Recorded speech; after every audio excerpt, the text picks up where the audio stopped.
अमीर ननद की गरीब भाभी। रीना एक मध्यम परिवार की लड़की थी, लेकिन उसकी भाभी शिवानी एक बड़े घर की बेटी। शिवानी की शादी अभिषेक से लव मैरिज थी। अरे भाभी, ये कितना अच्छा सूट पहना है आपने। काश ऐसा मैं भी पहन पाती। अरे क्यों नहीं रीना, वैसे भी तुम्हारा और मेरा नाम तो एक ही है, जब मन करे पहन लेना। भाभी, आपको आपके पापा ने कितनी अच्छी कपड़े गहने दिए हैं। मैं उनकी इकलौती बेटी जो हूँ।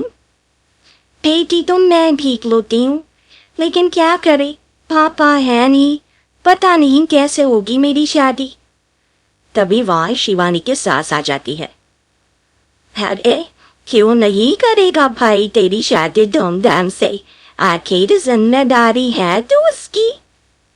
और वो दिन भी आ जाता है जब रीना की शादी तय हो जाती है। अभिषेक, क्या हुआ? आप इतने परेशान तो कभी नहीं दिखे। कोई बात है तो बताइए मुझे।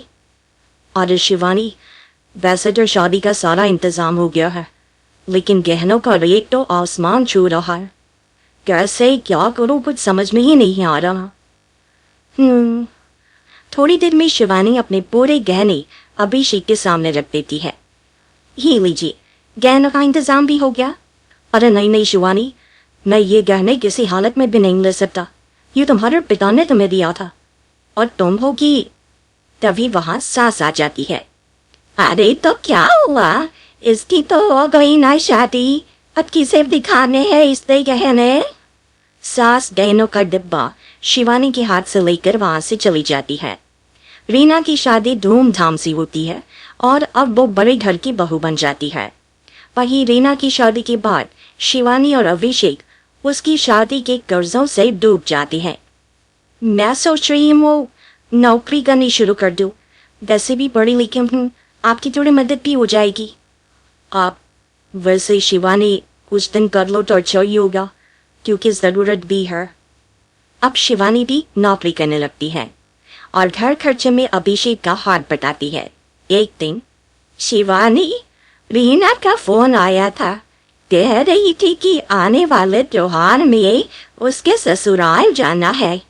ठीक है माँ।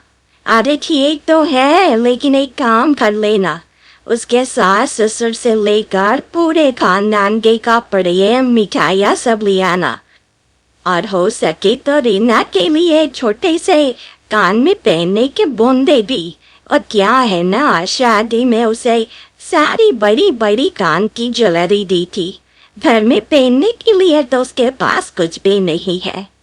शिवानी सोच में पड़ जाती है कि वो क्या करे, क्योंकि कर्जों और घर की खर्चों की बात तो पैसे बचते ही नहीं थे।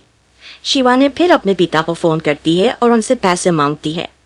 देखो शिवानी, मैंने तुम्हें शादी के वक्त मना किया था कि ऐसे घर में शादी करनी ही नहीं चाहिए। अरे अभिषेक को शर्म आनी चाहिए जो ससुराल से पैसे मंगवा रहा है। शिवानी को पिता की बात पर गुस्सा आ जाता है। आप मेरे पिताजी हैं, मैं परेशान थी इसलिए आपसे मदद की उम्मीद की पापा। अभिषेक को तो पता भी नहीं है कि मैंने आपसे पैसे मांगे हैं। शिवानी सोचती है कि वो अभिषेक से बात करे, लेकिन फिर उसे लगता है कि वो टेंशन ले लेगा। तभी शिवानी की नजर हाथ के कंदन पर पड़ती है, सीधे बाजार जाती है और उसे बेचकर ननद के घर ले जाने का सारा सामान लेकर आती है और सास के सामने रख देती है। हाँ ठीक है, लेकिन अब फल थोड़े और अच्छी क्वालिटी के होने चाहिए थे।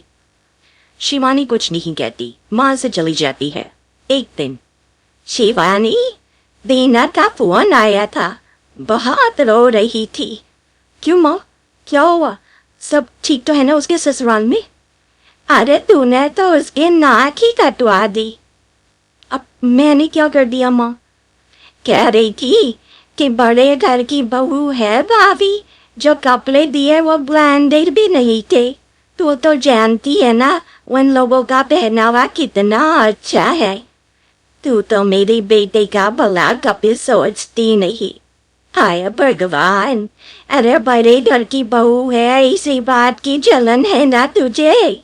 लेकिन याद रख, मेरी बेटी का सोचने के लिए भगवान है, तुम लोग कभी उसका बुरा नहीं कर पाओगे। अब शिवानी के मन में सवाल था कि क्या ईश्वर सिर्फ रीना के साथ है, उसके साथ नहीं।